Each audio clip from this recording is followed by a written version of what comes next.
Assalamualaikum warahmatullahi wabarakatuh. Perkenalkan, nama saya Alfi Firmansyah dengan NPM 21310700014 dari program studi Tasawuf dan Psikoterapi, mata kuliah Psikologi Konseling dengan dosen pengampu Ibu William Novi Aryani, SUDMA. Oke, pada kesempatan kali ini saya membuat video praktek konseling untuk memenuhi tugas mata kuliah Psikologi Konseling semester 5. Oke, halo Kak. Halo. Oke, perkenalkan, nama aku Alfi Firmansyah. Kalau boleh tahu aku dengan kakak siapa ya? Aku Oke, Kak. Sebelumnya kakak datang ke sini pasti ingin mencari solusi nih dari permasalahan yang sedang kakak alami sekarang. Kalau boleh tahu, permasalahan apa sih Kak yang sedang kakak hadapi sekarang? aku ada permasalahan di pembelajaran waktu kuliah, Kak. Oke, permasalahan belajar pada saat kuliah. Oke, sebelumnya kakak udah pernah konseling belum? Belum. Oke, jadi di sini aku mau sedikit menjelaskan nih Kak. Jadi konseling adalah kegiatan yang dilakukan antara individu atau kelompok dalam mencari solusi permasalahan. Nah, jadi aku sama kakak juga udah termasuk konseling nih Kak. Nah, kemudian di konseling sendiri tuh menggunakan asas kerahasiaan. Jadi kalau kakak mau cerita ke aku, dijamin aman ceritanya dan gak akan ada orang lain tahu tentang permasalahan kakak. Oke. Kalau boleh tahu, aku mau dong tolong kakak ceritain permasalahan kakak. Oke. Aku cerita dari awal ya, Kak. Jadi kan sekarang aku semester 5 nih. Terus waktu semester 1 itu aku kuliahnya online, masuk ke online. Aku semuanya itu baik-baik aja sih. Terus kayak aku kosma, terus kayak ya teman-temannya enak juga sih, kayak di kelas itu juga nggak ada yang berandal gitulah ya Kak. Nah, terus ternyata di semester 2 itu aku ada kuliah offline 1 minggu. Jadi itu tuh kuliah offline itu sesuai absen kan. Nah kebetulan aku absennya di A, jadi aku kebagian sesi pertama gitulah di jurusanku. Nah itu tuh ada berapa orang gitu dan kayak enak sih Kak, kayak waktu di kelas juga asik, buat cerita juga asik, buat sharing-sharing asik gitu kan. Nah tapi setelah itu udah kita online lagi semester 3. Nah semester 4 itu kita ada offline lagi kan.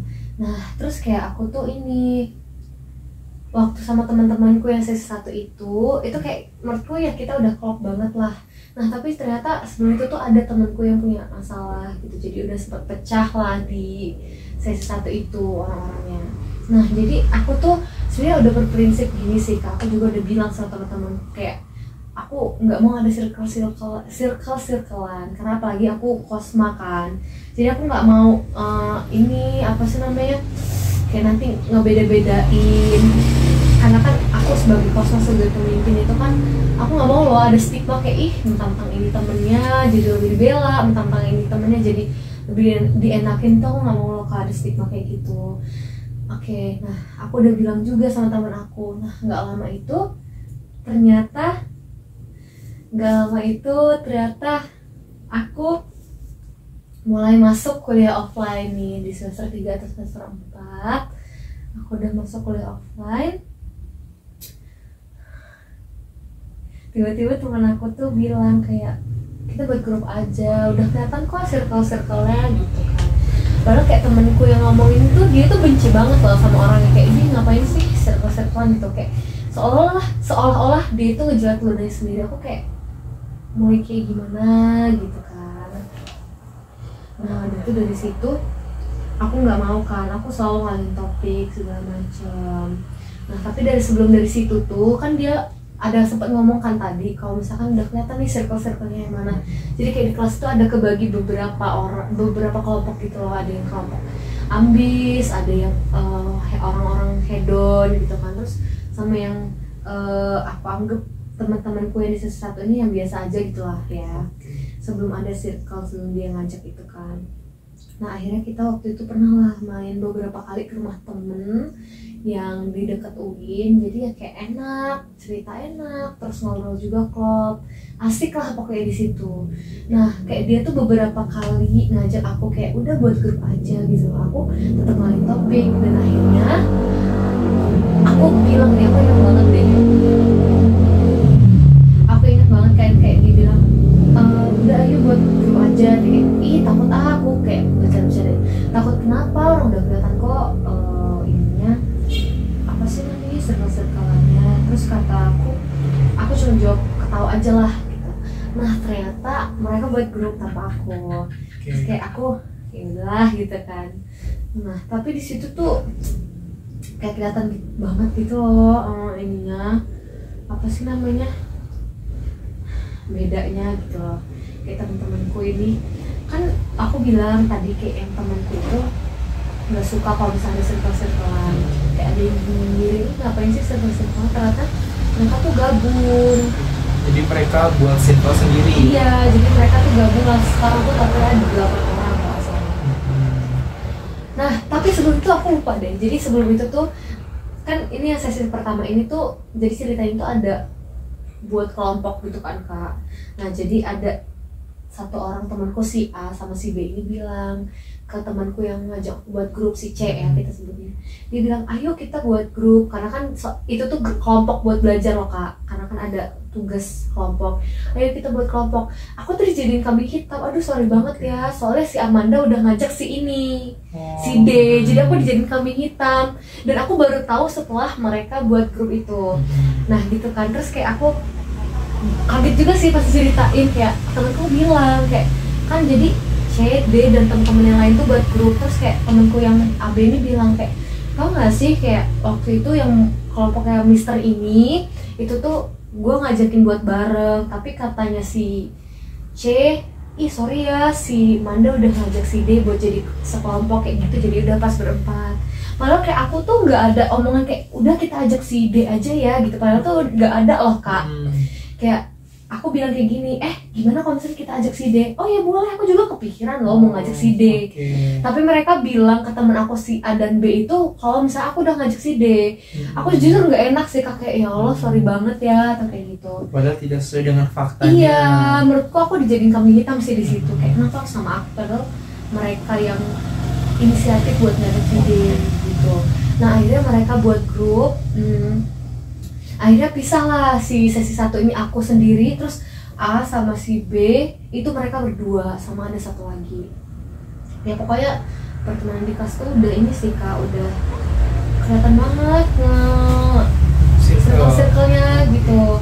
Nah terus udah kan, ya aku sakit hatinya tuh waktu di semester 4 sih, jadi kan ada acara jurusan.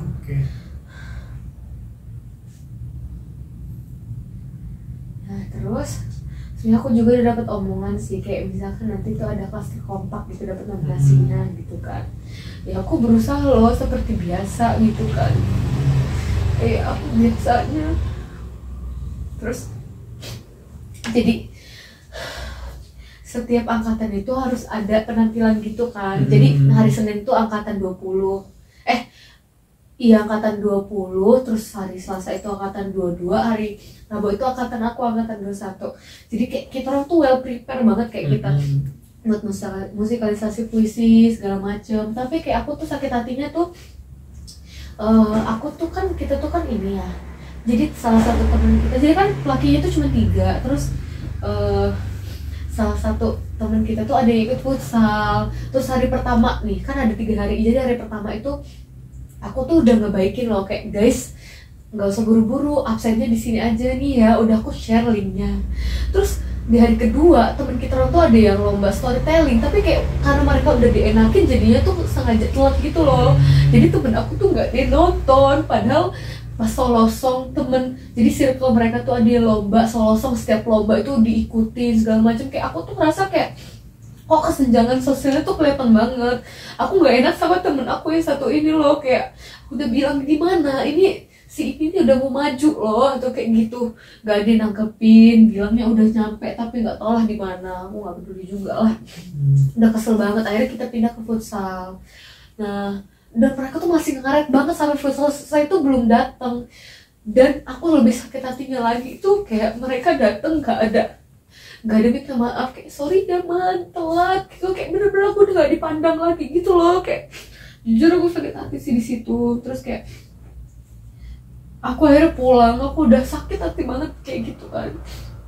Terus kayak gak, aku tungguin di chat tuh pun gak ada yang bilang kayak sorry ya, ada kayak gitu nggak ada gitu loh, yang ada etiket baik buat minta maaf, atau mungkin basa-basi kayak tadi gimana lomba futsal ya, tadi gimana lomba storytelling, itu nggak ada gitu loh. Aku sampai sekarang masih sakit hati sejujur, kayak karena mereka tuh udah punya circle, mereka tuh kayak ngerasa punya power gitu loh, sedangkan aku sebagai kosma, karena aku sendirian, aku tuh udah gak dipandang lagi gitu loh. Padahal salah satu orang yang di circle aku tuh itu sekretaris aku, dan itu emang kelihatan banget sih kayak dia tuh kadang tuh kalau misalnya aku ngasih pendapat tuh nggak diterima gitu loh, kayak aku oke lah gitu, tapi kayak kok dilihat-lihat sampai sekarang tuh kayak kok orang-orang nunjukin banget ya kalau nggak suka sama aku, salahku apa?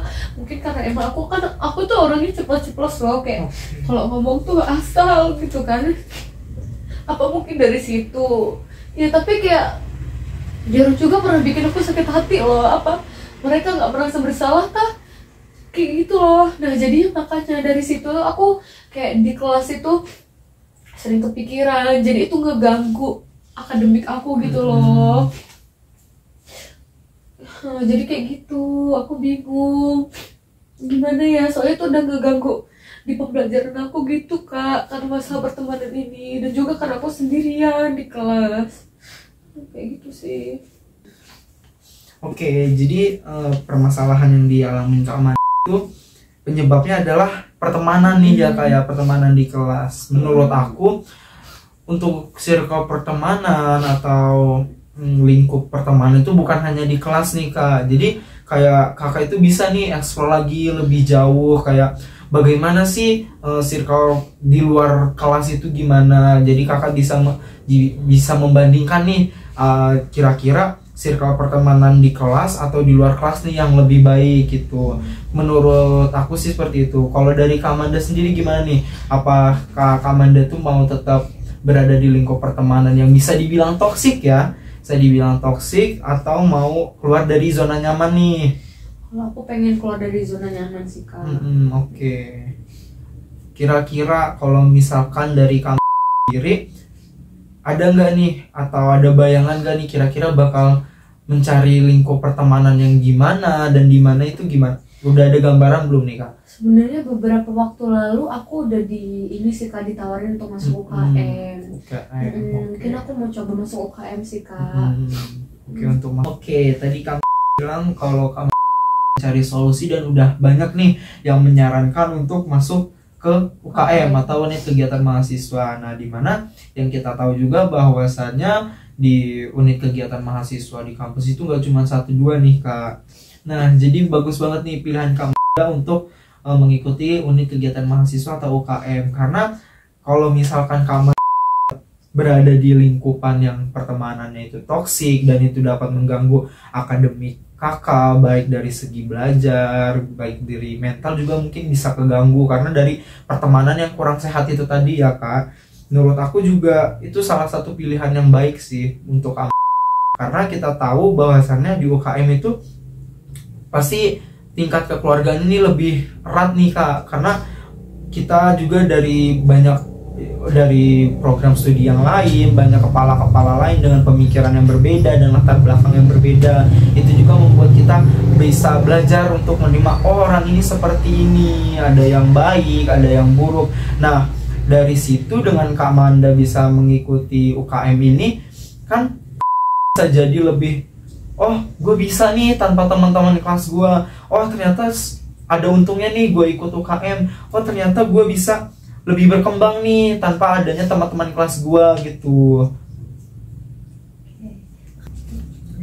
Oke, dengan ikut UKM juga nih kak, yang pastinya kita bukan cuman kuliah dapat materi terus pulang, enggak. Jadi dengan kita ikut UKM kita tahu bagaimana kita cara untuk melatih public speaking kita, mencari jati diri kita, mencari minat bakat kita dengan mengikuti UKM tersebut. Karena kalau misalkan kita nggak ikut UKM atau kita berada di lingkungan yang toksik, dan kita akan menjadi sama seperti mereka yang akan berpengaruh buruk kepada diri kita. Dengan kita ikut UKM, kita bisa berkembang lebih baik ke depannya, dan kita juga mempunyai relasi yang luas gitu, nggak hanya dengan pertemanan yang di kelas. Ya. Oke, mungkin itu Kak saran dari aku dan masukan dari aku. Sekiranya nanti dari Kak memang masih ada yang mengganjal atau butuh nih tempat cerita lagi, bisa calling aku lagi untuk menjadi teman cerita Kak gitu. Terima kasih Kalvi. Oke, itu tadi video praktek konseling dari saya. Apabila ada kekurangan dan kesalahan, saya mohon maaf. Saya akhiri. Wassalamualaikum warahmatullahi wabarakatuh.